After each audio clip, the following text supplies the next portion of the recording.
बिस्मिल्लाहिर्रहमानिर्रहीम, अस्सलाम वालेकुम। मैं हूं अदील वड़ाइच। एक जानिब इलेक्ट्रॉनिक वोटिंग मशीनों के मामले पर इलेक्शन कमीशन और हुकूमत के माबैन तसादुम बढ़ता चला जा रहा है और इसी तसादुम के नतीजे में आज से दो वफाकी वज़रा के खिलाफ कार्रवाई का बाकायदा आगाज़ जो है वो किया गया है। उनको नोटिस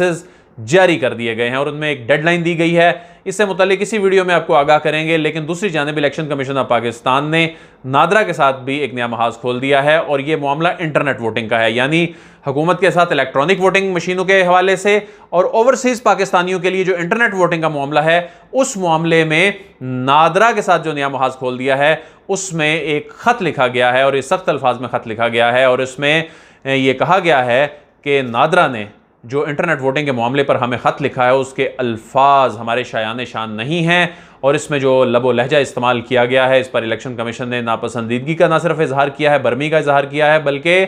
आने वाले वक्त के लिए तंबीह भी की है। और मामला कुछ यूँ है कि 20 अगस्त 2021 को नादरा ने इलेक्शन कमीशन ऑफ पाकिस्तान को ख़त लिखा और इसमें जो इंटरनेट वोटिंग का नया सिस्टम जो तारिक मलिक साहब ने तैयार करवाया है या करवा रहे हैं, उसका एक प्लान, उसकी जो मैथडोलॉजी है वो शेयर की उन्होंने इलेक्शन कमीशन ऑफ पाकिस्तान के साथ और कहा कि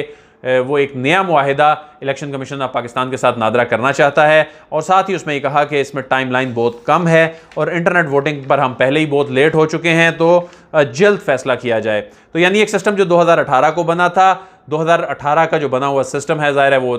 3 साल पुराना हो चुका है।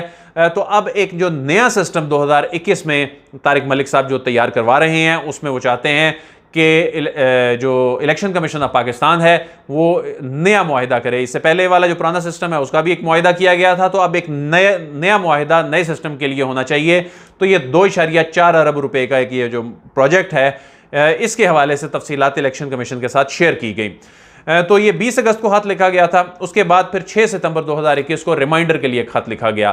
तो इलेक्शन कमीशन ने जो चेयरमैन नादरा को खत लिखा है और सेक्रेटरी दाखिला को सीसी किया गया है, तो इस खत में ये कहा गया है कि आपके 20 अगस्त और 6 सितंबर के जो खतूत हैं उसके जवाब में ये ख़त लिखा जा रहा है और मुझे हिदायत की गई है कि आपको ये कम्युनिकेट करूं कि इसमें जो 5 पॉइंट्स हैं उसमें पहला पॉइंट ये लिखा गया है कि इलेक्शन कमीशन एक आइनी इदारा होते हुए आइन के आर्टिकल 218 के तहत अपनी जिम्मेदारियां अदा करता है। मजीद ये कि किसी भी नई मेथोडोलॉजी की जिम्मेदारी और एग्जीक्यूशन इलेक्शन कमीशन की ही जिम्मेदारी है, जिसके लिए वो पुरज़्म है बशर्ते के टेक्नोलॉजी दिए गए टाइम फ्रेम में काबिल नफाज और प्रैक्टिकल हो। अब इस पैराग्राफ की या इस जो पॉइंट नंबर 1 है, इसमें जो दिए गए टाइम फ्रेम में टेक्नोलॉजी का काबिल नफाज और प्रैक्टिकल होना शायद कोई इशारा है कि यानी जिस तरह इलेक्ट्रॉनिक वोटिंग मशीनों के हवाले से जो टाइम के मसाइल थे, जो काबिल अमल होने के मसाइल थे, उस हवाले से तो इलेक्शन कमीशन ऑफ पाकिस्तान खुलकर तनकीद कर चुका है, एतराज़ात उठा चुका है। लेकिन इस मामले पर जो नादरा नया सिस्टम तैयार कर रहा है उस पर भी उन्होंने शायद ये कोई हिंट दिया है कि ये काबिल नफाज और प्रैक्टिकल होना चाहिए। तो इसकी तशरीह जो है वो समझदार लोग खुद कर सकते हैं। तो पॉइंट नंबर 2 है जिस पर असल में एतराज़ हुआ और लबो लहजे का एतराज़ हुआ, वो ये है कि इलेक्शन कमीशन ने नादरा के ख़त जो कि 20 अगस्त को लिखा गया, इसके पैराग्राफ नंबर 1 में इस्तेमाल किए गए लहजे और ज़ुबान पर मायूसी का इजहार किया है, तकलीफ़ का इजहार किया है, जिसमें कहा गया है कि यानी अब वो नादरा को ये बता रहे हैं कि आपने ये लिखा था हमें 20 अगस्त को कि इलेक्शन कमीशन को नादरा के तजवीज़ करदा सिस्टम पर जल्द पॉजिटिवली आगे बढ़ना चाहिए, बसूरत दीगर इसमें गैर ज़रूरी ताख़ीर हो सकती है। यानी नादरा ने इलेक्शन कमीशन को लिखा था। तो इलेक्शन कमीशन कहता है जी कि ख़त में इस्तेमाल की गई ज़ुबान से ऐसे लगता है कि इलेक्शन कमीशन नादरा के मातहत इदारा है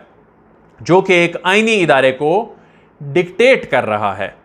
यानी नादरा एक आइनी इदारे को डिक्टेट कर रहा है और ये तंबीह भी इसमें की गई है कि मुस्तकबिल की ख़तो किताबत में इस तरह के मामले से गुरेज़ करना चाहिए, गुरेज़ होना चाहिए। और इसमें यह भी कहा गया है कि रूल्स ऑफ बिज़नेस के मुताबिक स्टाफ ऑफिसर सीनियर ऑफिसर्स को मुखातिब नहीं कर सकता। तो ये बताया गया है कि रूल्स ऑफ बिज़नेस क्या होते हैं और आप इंटरनेट वोटिंग के मामले पे जो ख़तो किताबत कर रहे हैं तो अपना लब व लहजा देखें। तो इसमें एक मामला तो हो गया ये लब व लहजे का,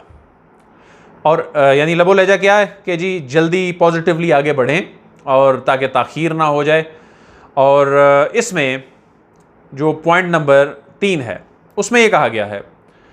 कि नादरा इलेक्शन कमीशन को 2.4 अरब रुपए के नए मुआहदे में एंगेज करना चाहता है, जबकि पुराना मुआहदा अभी मौजूद है। तो जो पुराना मुआहदा था उसकी जो कॉस्ट थी वो कोई 9 करोड़ के लगभग थी, ये बताया जा रहा है। और जो नया मुआहदा है इसकी कॉस्ट जो है ये 2.4 अरब रुपए का नया मुआहदा है। तो इलेक्शन कमीशन कह रहा है कि जब पुराना मुआहदा मौजूद है तो नए मुआहदे में आप एंगेज कर रहे हैं, नादरा को कह रहे हैं। तो पॉइंट नंबर 4 में ये कहा गया है कि नादरा पहले पुराने मुआहदे के बारे में बताए कि वो पहले से मौजूद मंसूबे को तर्क क्यों कर रहा है, जिस पर 6 करोड़ 65 लाख रुपए के अखराजात आ चुके हैं। अभी शायद उन्होंने मजीद कोई पेमेंट करनी थी। तो पॉइंट नंबर 5 में ये कहा गया है कि नादरा ये भी बताए कि एक जैसी आउटपुट के बावजूद पहले से मौजूद सिस्टम की मौजूदगी में इलेक्शन कमीशन 2.4 अरब रुपए का नया मुआहदा क्यों करे। अगर पहले से मौजूद सिस्टम में खामियां हैं तो कौन जिम्मेदार है? क्या ये दूर होनी चाहिए? क्या नादरा ने किसी पर जिम्मेदारी आयद की? तो इसमें इलेक्शन कमीशन ऑफ पाकिस्तान पुराने मुआहदे का हिसाब किताब मांग रहा है नादरा से, और नादरा जो है वो इंटरनेट वोटिंग पर एक नए सिस्टम की तैयारी के साथ आगे बढ़ना चाह रहा है। लेकिन इसमें कोई शक नहीं है कि ये बात समझ आती है कि आपने अगर एक इदारे के साथ मुआहदा किया है और उस पर लागत आई है तो उसके हवाले से अगर उसमें कोई खामियां हैं, नाकामियां हैं, वो जवाब देना तो बनता है नादरा का। लेकिन अब जो नया एक मंसूबा तारिक मलिक साहब ने शुरू कर रखा है और इसमें 2.4 अरब रुपए के नए मुआहदे में वो एंगेज करना चाहते हैं, तो इलेक्शन कमीशन ऑफ पाकिस्तान इसमें बज़ाहिर एंगेज नहीं होना चाह रहा, वो पहले का हिसाब मांगना चाह रहा है। और इस सारे अमल में वो काबिल निफाज और प्रैक्टिकल होने जैसे नुकात भी उठा रहा है। तो ऐसे लग रहा है कि इंटरनेट वोटिंग का मामला जो है ये ज़्यादा मसाइल का शिकार होगा। इलेक्ट्रॉनिक वोटिंग मशीनों के मामले पर तो चलें कोई पेशरफ्त हो रही है, कोई मशीन बन गई है, उस पर कोई एतराज़ात आए हैं जिन्हें शायद दूर कर दिया जाए, लेकिन इंटरनेट वोटिंग का जो मामला है उसमें ज़्यादा कॉम्प्लिकेशंस जो हैं वो नज़र आ रही हैं इन खतूत के बाद। तो इसमें ख़त में ये भी लिखा गया है कि पॉइंट नंबर 3, 4 और 5 यानी जो 2.4 अरब रुपए के मुआहदे से एंगेज क्यों किया जा रहा है जब पुराना मुआहदा पहले से मुआहदा मौजूद है, मंसूबा मौजूद है। तो ये कहा गया है कि पॉइंट नंबर 3, 4, 5 का जल्द जवाब दिया जाए। अब इसका जवाब जो है वो नादरा जब देगा तो हम आपको अपडेट करेंगे। तो एक नया पेंडोरा बॉक्स खुल गया है। और लेकिन अब जो पहले से खुला हुआ पेंडोरा बॉक्स है, यानी जो हुकूमत की जानिब से इलेक्शन कमीशन ऑफ पाकिस्तान पर इल्ज़ामात लगाए गए, अदम एतमाद का इजहार किया गया, आज़म स्वाति साहब की जानिब से कहा गया कि इलेक्शन कमीशन ऑफ पाकिस्तान ने पैसे पकड़ रखे हैं, और फवाद चौधरी साहब की जानिब से प्रेस कॉन्फ्रेंस जो की गई तो उसमें भी आड़े हाथों लिया गया इलेक्शन कमीशन ऑफ पाकिस्तान को। तो जिस पर हमने आपको अपडेट किया था कि इलेक्शन कमीशन ने नोटिस जारी करने का फ़ैसला किया है, तो आज वो नोटिस जो हैं वो जारी हो गए हैं और इसमें 7 रोज़ की मोहलत इन्हें दी गई है। यानी आज़म स्वाति साहब ने जो कायमा कमेटी में बैठ के बात की, इल्ज़ाम लगाया पैसे पकड़ने के हवाले से, और फवाद चौधरी साहब की जानिब से जो इलेक्शन कमीशन ऑफ पाकिस्तान का एक जो मुबैना सियासी किरदार है जो इन पर इल्ज़ाम लगता है इलेक्शन कमीशन पर, या किसी की साइड लेने का इल्ज़ाम है, इस पर भी सबूत मांगे गए हैं। तो इस हवाले से आज इलेक्शन कमीशन में इजलास भी हुआ और उस इजलास के बाद नोटिस जारी किए गए और 7 दिन के अंदर इनको जवाब देने होंगे। तो बज़ाहिर ऐसा लगता है कि इलेक्शन कमीशन ऑफ पाकिस्तान में अदालत लगेगी और ये इलेक्शन कमीशन इस मामले को आगे लेकर चलना चाहता है ताकि ये जो दोनों जानिब से एक दूसरे पर, बल्कि हुकूमत की जानिब से जो इल्ज़ामात लगाए गए हैं, तो इलेक्शन कमीशन शायद इसको डेटरेंस के लिए इस्तेमाल कर रहा है और इस पर शायद ये चाहता है कि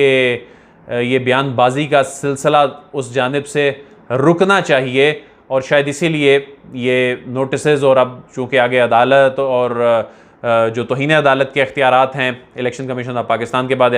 के पास इलेक्शन एक्ट के तहत, तो वो एक्सरसाइज तो कर सकता है। अब देखते हैं कि इलेक्शन कमीशन इसमें किस हद तक जाता है और हुकूमती वज़रा इस पर कोई माजरत करते हैं या वो इसको मज़ीद आगे लेकर चलते हैं तो ये मामला भी आगे लंबा चलता नज़र आ रहा है। अदील वड़ाइच को इजाज़त दीजिए, आपसे फिर मुलाकात होगी। अल्लाह हाफ़िज़।